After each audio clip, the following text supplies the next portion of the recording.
दोस्तों, कहानी की शुरुआत होती है एक छोटे से टाउन को दिखाते हुए जहाँ कोल माइनिंग का काम होता था और इसी माइन में काम करने के लिए शर्टमैन भी आता है जो कि माइन में पार्टनरशिप रखता है। और इस वक्त इसका बेटा भी साथ होता है, लेकिन ये अपने फादर से कहता है कि मैं काम वाले टूल्स तो घर पर ही भूल आया। शर्टमैन इसे टूल्स लाने की परमिशन देता है और जैसे ही ये लड़का आगे बढ़ता है तो इसे क्रिएचर अपना शिकार बना लेता है। अपने बेटे के चीखने चिल्लाने की आवाज सुनकर शर्टमैन भी जल्दी से उसकी मदद करने जाता है, पर यह क्रिएचर इतनी आसानी से इस लड़के को नहीं छोड़ता बल्कि बचाने वाले शर्टमैन पर भी अटैक करके उसे जमीन पर गिरा देता है और शर्टमैन को पैरालाइज कर इसके बेटे को खींचकर यहाँ से ले जाता है। इसके बाद क्रिएचर की बहुत ही खतरनाक आवाज यहाँ गूंजने लगती है और फिर यहाँ से सीन शिफ्ट होता है कई साल आगे, जहाँ हम एरियन नाम की एक लड़की को देखते हैं जो कि उसी हादसे पर रिसर्च कर रही थी जो काफी साल पहले माइनिंग में काम करते वक्त हुआ था। और इस इंसिडेंट में हजारों लोगों ने अपनी जान गंवाई थी, लेकिन यह हादसा कैसे और क्यों हुआ,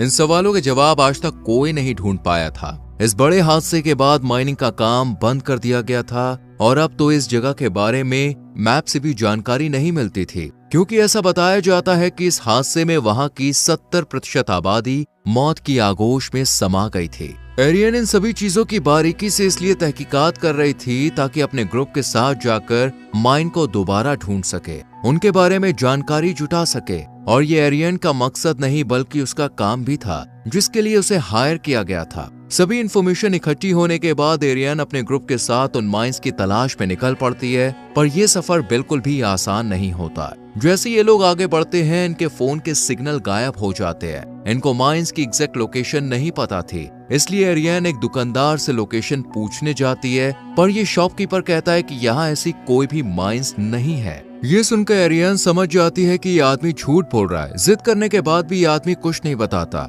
और इसे कहता है कि जिस रास्ते से आई हो उसी से वापस चली जाओ। एरियन के यहाँ से जाते ही वो आदमी किसी को फोन करके कहता है कि कोई परेशानी है। आदमी के वार्न करने के बाद भी एरियन गाड़ी लेकर माइंस की तरफ जाने लगती है, पर तभी इसकी नजर पीछे चल रही गाड़ी पर पड़ती है जो इन्हें ही फॉलो कर रही थी। एरियन इस गाड़ी से पीछा छुड़ाने के लिए माइंस के रास्ते पर न जाकर वापस लौटने लगती है और ऐसा करते ही गाड़ी इन्हें फॉलो करना बंद कर देती है और लौट जाती है। ये देखकर एरियन गाड़ी को फिर से माइंस के रास्ते पर लगा देती है और पूरा ग्रुप माइंस की तरफ बढ़ने लगता है। और इसी बीच डेंजर का बोर्ड भी पड़ता है, पर ये इस पर ध्यान नहीं देते और आखिरकार एंट्रेंस गेट पर आ जाते हैं, पर इसे हाई वोल्टेज करंट से लेस रखा गया था। ये देखकर एरियन टूटे हुए पेड़ को अपना रास्ता बनाकर अंदर पहुंच जाती है। इस सफर को तय करते करते दिन ढल जाता है, पर ये लोग नहीं रुकते और कुछ साइंटिस्ट यहाँ से कुछ जरूरी सैंपल्स कलेक्ट कर लेते हैं और रात होने से पहले यहाँ रुकने के लिए कैंप लगा लेते हैं। और फिर सब लोग अचानक से गायब हुए सभी हिल्स को लेकर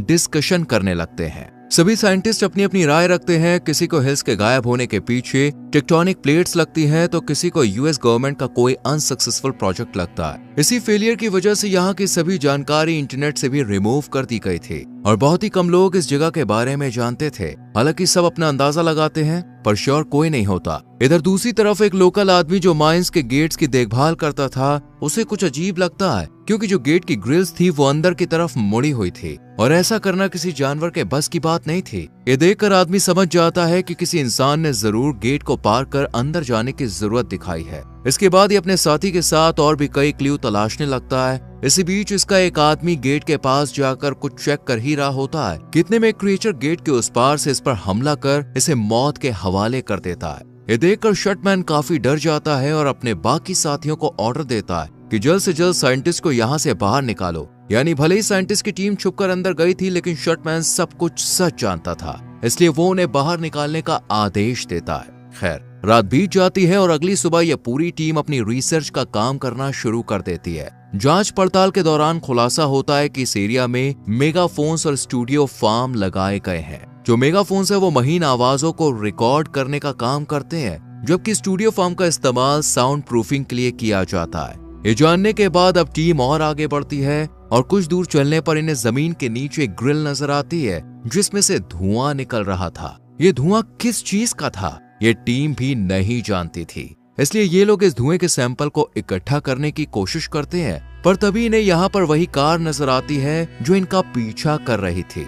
इसलिए ये बिना सैंपल कलेक्ट किए यहाँ से जल्दी से दूर जाकर छुप जाते हैं। कुछ देर बाद जब कार यहाँ से रवाना हो जाती है तो फिर ये लोग वापस अपने काम पर लग जाते हैं। एरियन अपने टीम मेंबर से कहती है कि अब हमारे पास ज्यादा वक्त नहीं है, हमें जल्द से जल्द अपना काम खत्म करना होगा क्योंकि यहाँ के लोगों को पता चल गया है कि हम यहाँ मौजूद हैं, जो हमें पकड़ने के लिए किसी भी टाइम आ सकते हैं। बातें करते करते ये लोग काफी दूर आ जाते हैं और यहाँ पर इन्हें घर नजर आता है, जो देखने पर सालों पुराना तो बिल्कुल नहीं लग रहा था। घर की साफ सफाई देखकर इन्हें लगता है कि शायद अंदर कोई हो, इसलिए ये लोग घर के पास चले जाते हैं, पर यहाँ इन्हें कोई भी नजर नहीं आता। अब ये लोग घर के अंदर जाकर चेक करते हैं और साथ ही वीडियो रिकॉर्डिंग भी करने लगते हैं। घर में टीम को कुछ लिक्विड की बॉटल्स और खास गैस के सैंपल वगैरह मिलते हैं। ये सब देखकर टीम सोच में पड़ जाती है कि कहीं ये गैसेस ही गांव को उजाड़ने और माइंस को गायब करने की जिम्मेदार तो नहीं है। अब ये लोग और ज्यादा जांच पड़ताल करने लगते हैं और जैसे ही ये घर का बैक साइड का दरवाजा खोलते हैं तो इनकी आंखें खुली की खुली रह जाती है, क्योंकि सामने माइंस का एरिया था जिसकी तलाश में ये लोग यहाँ पे आए थे।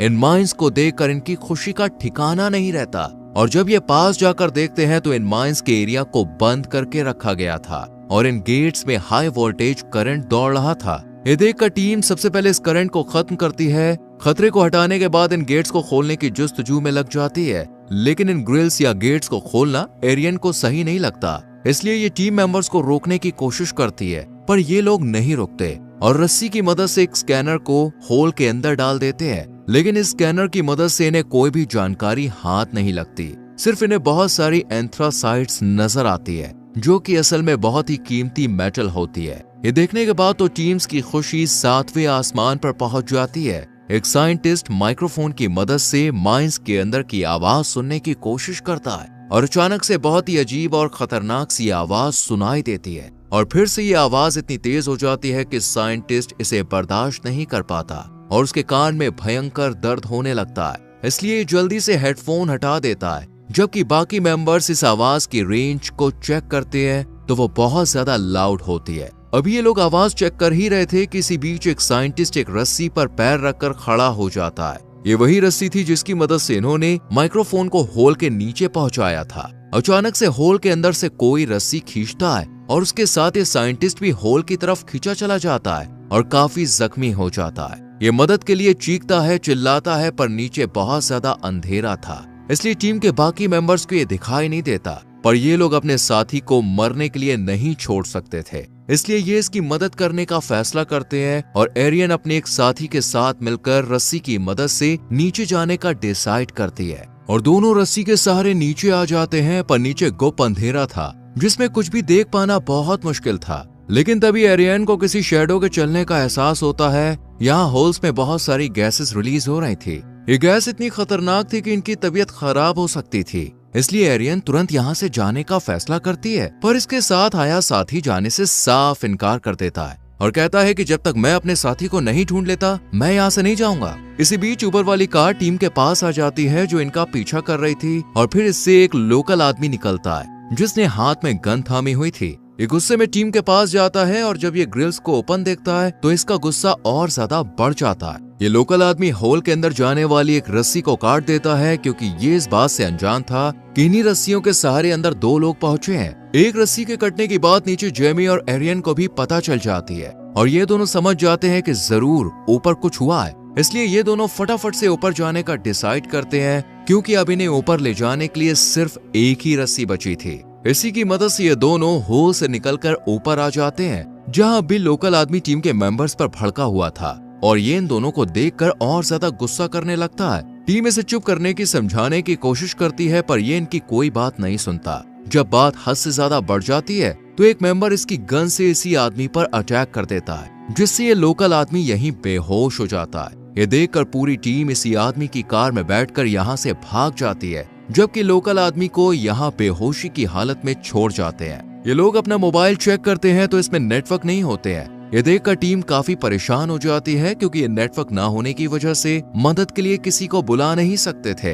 ये अपने साथी को भी उसी होल के अंदर छोड़कर यहाँ से जाने लगते हैं और फैसला करते हैं कि उसे बचाने के लिए वापस जरूर आएंगे और लोकल आदमी की कार लेकर जंगल के रास्ते से बाहर निकलने की कोशिश करते हैं। लेकिन तभी अचानक से इनकी कार रुक जाती है। जब ये बाहर निकलकर कार चेक करते हैं तो पता चलता है कि कार का टायर फट गया है। ये देखकर अब इन्हें आगे का सफर पैदल ही तय करना पड़ता है। ये लोग बिना रुके आगे बढ़ते हैं क्योंकि ये जल्द से जल्द किसी शहर या गांव में पहुंचना चाहते थे ताकि वहां से कोई मदद मिल सके। इन्हें चलते चलते रात हो जाती है और इस बढ़ते अंधेरे के साथ खतरा भी बढ़ता जाता है। जंगल में डरावनी आवाजें गूंजने लगती है। दूसरी तरफ माइंस के पास बेहोश पड़ा आदमी भी होश में आ जाता है। ये जल्दी से अपने साथी से कांटेक्ट कर उसे बताता है कि साइंटिस्ट की टीम ने माइंस के दरवाजों को खोल दिया है और अब ये जगह खतरे से खाली नहीं है। बात करने के दौरान ही एक क्रिएचर इस आदमी के पास आकर इस पर अटैक कर देता है और ये आदमी भी इसका शिकार बन जाता है। पर मरने से पहले ये आदमी एक इमरजेंसी अलार्म बजा देता है, जिससे सभी लोग खतरे से अलर्ट हो जाते हैं। इधर अब भी साइंटिस्ट की टीम जंगलों में भटक रही थी और तभी इन्हें कुछ अजीब सी आवाज सुनाई देती है, जिसे सुनकर सब लोगों के रोंगटे खड़े हो जाते हैं और ये खुद को बचाने के लिए टॉर्च वगैरह भी बंद कर देते हैं और फिर अंधेरे में आगे बढ़ते हैं ताकि इन्हें कोई देख ना पाए। एरियन यहाँ नाइट विजन कैमरे की मदद से आसपास की चीजों पर नजर बनाए रखने की कोशिश करती है और तभी इसे एक डरावना सा क्रिएचर दिखाई देता है जो इन्हीं के साथी पर दर्दनाक तरीके से हमला कर रहा था। ये देखकर टीम मेंबर्स जान बचाने के लिए इधर उधर भागने लगते हैं, लेकिन इतने में क्रिएचर एरियन के काफी करीब आ जाता है और बस इस पर हमला करने ही वाला होता है कि तभी एरियन क्रिएचर को धक्का देकर यहाँ से अपने साथियों के पास पहुंच जाती है और सब मिलकर एक रोड के पास आ जाते हैं जहाँ से एक ट्रक गुजर रहा था। ये इस ट्रक को रोककर इस पर सवार हो जाते हैं। इनके साथ एक लोकल लड़की भी होती है जो ट्रक पर सवार होने के बाद भी फायरिंग करती रहती है ताकि क्रिएचर डर कर इनसे दूर भाग जाए और इनके पास ना आए। कुछ देर का सफर तय करने के बाद ये लोग एक टाउन में पहुंच जाते हैं और देखते हैं कि यहाँ रहने वाले लोग खुद को किसी बड़ी मुसीबत के लिए तैयार कर रहे हैं, मानो कोई बड़ा खतरा दस्तक देने वाला है। शेल्बी इन लोगों को लेकर एक घर में पहुंचती है और यहाँ क्रिएचर्स की कई सारी पिक्चर्स वगैरह लगी होती है और भी बहुत सारी इंफॉर्मेशन यहाँ लिखी हुई होती है, यानी शेल्बी भी इन क्रिएचर्स के बारे में डीप नॉलेज रखती थी। इतने में यहाँ शटमैन भी आ जाता है और इन्हें बताता है कि मैंने अपनी पूरी जिंदगी यहाँ के लोगों को बचाने के लिए कुर्बान कर दी। पूरी लाइफ मैंने माइंस की प्रोटेक्शन करने में स्पेंड कर दी ताकि मैं तुम जैसे लोगों को रोक सकूं, नई मुसीबत के जन्म लेने से पहले ही उसे खत्म किया जा सके। पर तुम लोगों ने माइंस को खोलकर इस टाउन को नई मुसीबत में डाल दिया। इसी बीच शटमैन को खबर मिलती है कि माइंस की गहराई में से क्रिएचर्स ने बाहर निकलना शुरू कर दिया है। ये सुनकर शटमैन के पसीने छूट जाते हैं और ये कहता है कि हमें जल्द से जल्द माइंस को दोबारा बंद करना होगा, वरना वो क्रिएचर्स हम सबको मार देंगे। अभी ये माइंस को बंद करने के बारे में सोच ही रहे थे कि तभी इन्हें पास से क्रिएचर के चीखने चिल्लाने की आवाज सुनाई देती है, जिसे सुनकर ये समझ जाते हैं कि अब क्रिएचर्स इनके काफी करीब आ चुके हैं। इसलिए ये लोग अपनी जान बचाने के लिए एक ट्रक के पीछे खुद को छुपा लेते हैं और तभी इन्हें रेडियो से एक मैसेज मिलता है जिसमें इन्हें एक सेफ हाउस तक पहुंचने के लिए कहा जाता है, क्योंकि अब कई क्रिएचर्स इनके पास पहुंचने वाले थे जो इनकी मौत की वजह बन सकते थे। लेकिन प्रॉब्लम ये थी कि सेफ हाउस ऊपर पहाड़ी पर बना हुआ था जहां तक पहुंचने में काफी मुश्किलें आने वाली थी। इनके साथ ट्रक ड्राइवर भी था जो कहता है कि मैं इतनी जल्दी ऊपर नहीं चढ़ सकता, पर ये अपनी वजह से सबकी जान को खतरे में नहीं डालना चाहता था। इसलिए ये बूढ़ा आदमी फैसला करता है कि मैं क्रिएचर्स को रोकूंगा और तुम लोग इस बीच यहाँ से भाग जाना। ये आदमी इन लोगों के हाथ से एक बॉम्ब जैसी चीज भी ले लेता है और फिर क्रिएचर्स के पास चला जाता है और इस बॉम्ब को एक्टिव कर खुद को सेक्रीफाइस कर देता है और इसके साथ साथ कई क्रिएचर्स मारे जाते हैं। इस बीच इन लोगों को यहाँ से निकलने का मौका मिल जाता है और ये जल्दी से यहाँ से निकलकर एक सेफ हाउस में चले जाते हैं और यहाँ शांत बैठ जाते हैं, क्योंकि क्रिएचर्स आवाज से अट्रैक्ट होते हैं। लेकिन तभी इनके रेडियो से साउंड निकलने लगता है जो क्रिएचर्स सुन लेते हैं और एक क्रिएचर सेफ हाउस के अंदर आ जाता है। इससे पहले कि ये इन लोगों को देख पाता, ये लोग यहाँ से दूसरे रूम में जाकर छुप जाते हैं और फिर क्रिएचर को डिस्ट्रैक्ट करने के लिए एक प्लेट को दूसरी साइड फेंकते हैं और इस बीच खुद पीछे के कमरे में पहुंचकर दरवाजे को बंद कर लेते हैं। लेकिन क्रिएचर इनकी मौजूदगी का पता लगा लेता है और दरवाजे में एक जोरदार मुक्का मारकर दरवाजे को तोड़ देता है और फिर दूसरा पंच मारता है, जिससे जेमी जमीन पर गिर जाता है और गिरने की वजह से फ्लोर भी टूटने लगता है और तभी इन्हें नीचे एक सुरंग दिखाई देती है। ये लोग क्रिएचर से बचने के लिए सुरंग के अंदर चले जाते हैं और सुरंग में आगे बढ़ते हुए एक कार तक आ पहुंचते हैं। लेकिन अब भी इन्हें क्रिएचर्स की आवाज सुनाई देती है। ये देखकर शेल्बी बाकी 3 मेंबर्स को आगे बढ़ने के लिए कहती है और खुद क्रिएचर्स को रोकने का डिसाइड करती है। शेल्बी की बात मानकर ये तीनों आगे बढ़ जाते हैं और कुछ दूर आगे चलने पर इन्हें एक रास्ता दिखाई देता है जिसके ऊपर लगे पत्थरों को तोड़कर ये लोग बाहर की तरफ निकल आते हैं। लेकिन अब भी इनकी मुश्किलें खत्म नहीं होती, क्योंकि इनके सामने अनेकों क्रिएचर्स खड़े थे। इन सबको मारने के लिए एक टीम मेंबर ग्रेनेड निकालकर इसे क्रिएचर्स की तरफ फेंकने ही वाला होता है, पर तभी एक क्रिएचर इसे पकड़ लेता है, जिससे इस आदमी के हाथ से ग्रेनेड छूटकर जमीन पर गिर जाता है और ब्लास्ट होते ही क्रिएचर के साथ साथ इस आदमी की भी यही डेथ हो जाती है। अब सिर्फ एरियन और उसका एक साथी ही जिंदा बचा था। ये लोग अपनी जान बचाने के लिए आगे बढ़ते रहते हैं और फिर इनके सामने बहुत ही संकरा रास्ता आता है, जिसमें से ये दोनों बहुत ही सावधानी से निकलते हैं। एरियन तो आगे बढ़ती रहती है, पर दूसरे साथी को यहाँ सांस लेने में दिक्कत होने लगती है और उसकी तबीयत बिगड़ना शुरू हो जाती है। ये एरियन से कहता है कि इस सब की वजह मैं हूँ। ये शख्स एरियन को यहाँ सारा सच बता देता है और कहता है कि मैं यहाँ किसी साइंस एक्सपेरिमेंट की वजह से नहीं आया था, बल्कि असल मकसद तो एंथ्रासाइट था। दरअसल इस शख्स को एक कंपनी ने एंथ्रासाइट लाने के लिए काफी मोटी रकम दी थी, क्योंकि ये मेटल सिर्फ इन्हीं एरियाज में मिलती है। पैसों के लालच में इसने यहाँ आने का फैसला किया और माइंस को खोलकर क्रिएचर्स को बाहर दुनिया में आने का मौका दे दिया। सारा सच जानने के बाद एरियन को काफी दुख होता है, पर ये इससे इस वक्त कुछ कहना ठीक नहीं समझती और शांत रहती है और इसे आगे बढ़ने की हिम्मत देती है। पर यह शख्स बुरी तरह से टूट गया था, इसलिए एरियन इसे यहीं बैठाकर खुद आगे बढ़ती है। इधर हम टाउन का नजारा देखते हैं, जहाँ सभी लोग हाथों में कंट्रोलर लेकर खड़े थे। दरअसल ये लोग इन कंट्रोलर की मदद से माइंस में लगे मेगाफोन्स को जलाने वाले थे, ताकि क्रिएचर्स मेगाफोन से अट्रैक्ट होकर माइंस के अंदर चले जाएं और फिर ये लोग माइंस को ब्लास्ट कर सब क्रिएचर्स को एक साथ मौत की नींद सुलाते। इतने में एरियन भी माइंस से निकलकर बाहर आ जाती है और जब ये गोलियां चलने की आवाज सुनती है तो उन्हें फॉलो करते हुए टाउन के लोगों के पास जाने लगती है। पर तभी इसके सामने एक क्रिएचर आ जाता है, पर इससे पहले कि ये एरियन को देख पाता, ये खुद को छुपा लेती है और जब कुछ देर बाद बाहर निकलती है तो क्रिएचर इस पर अटैक कर इसे यहीं बेहोश कर देता है। एरियन की जब आंख खुलती है तो ये एक केव के अंदर मौजूद होती है। इसके पास एक साथी की लाश भी पड़ी हुई थी और सामने एक बहुत ही बड़ा क्रिएचर भी खड़ा हुआ था। ये देखकर एरियन यहाँ से भागने की कोशिश करती है, पर उसकी बॉडी हिल नहीं पाती क्योंकि ये पैरालाइज हो गई थी। एरियन हार नहीं मानती और यहाँ से उठने की जद्दोजहद में लगी रहती है। ये देखकर क्रिएचर को काफी गुस्सा आ जाता है और जैसे ही ये फीमेल क्रिएचर जोर से चीखती है तो इसकी आवाज सुनकर एरियन दोबारा से यहीं बेहोश हो जाती है और फिर जब इसकी आंख खुलती है तो इसके सामने इसके दोनों साथी होते हैं जो अब तक जिंदा थे।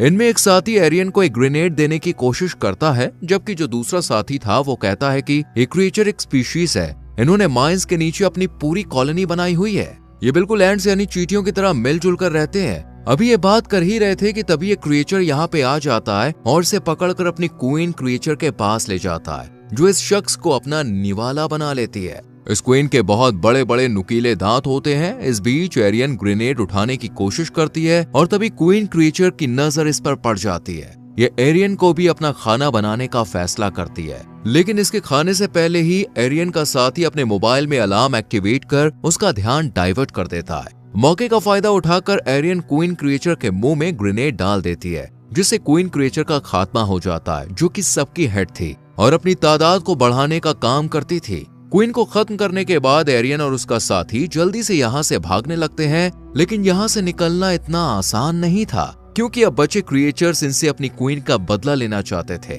इसलिए ये इन्हें फॉलो करते रहते हैं। इस बीच एरियन और साथी दोनों रस्सी तक पहुंच जाते हैं। एरियन रस्सी का सहारा लेकर जल्दी से ऊपर चढ़ने लगती है, लेकिन इसके साथी को एक क्रिएचर पकड़ लेता है, पर यह शख्स क्रिएचर पर अटैक कर इसके चंगुल से खुद को बचा लेता है। इतने में और भी क्रिएचर्स यहाँ आ जाते हैं, जिन्हें देखकर ये शख्स समझ जाता है कि अब उसका बचना नामुमकिन है। ये एरियन की जान बचाने के लिए रस्सी को काट देता है ताकि क्रिएचर उस तक ना पहुंच पाए और रस्सी के कटते ही ये नीचे गिर जाता है और क्रिएचर्स इसे बेरहमी से मार देते हैं। एरियन को बचाने के लिए काफी लोकल्स लोग इसकी मदद करते हैं और एरियन को सही सलामत बाहर निकाल लेते हैं। इसके बाद सब लोग क्रिएचर्स को आग लगाकर उनकी जान ले लेते हैं और माइंस का दरवाजा बंद कर दिया जाता है, जिससे सब कुछ ठीक हो जाता है। शर्टमैन एरियन को बताता है कि तुम्हारा वो साथी मर चुका है जो गुफा के अंदर फंस गया था। एरियंस यहाँ के लोगों की माइंस से हिफाजत करने के लिए यहीं रुकने का फैसला करती है और इसी के साथ ये मूवी खत्म हो जाती है। तो दोस्तों, कैसी लगी आपको ये मूवी कमेंट सेक्शन में जरूर बताएं। वीडियो अच्छी लगी हो तो लाइक और शेयर करें और चैनल को सब्सक्राइब करके बेल आइकॉन प्रेस करें, जिससे आपसे आने वाली वीडियोस मिस ना हो। मिलेंगे आपसे आपके अपने ही चैनल फिल्मेटिक पर फिर से। Till then, bye bye, take care.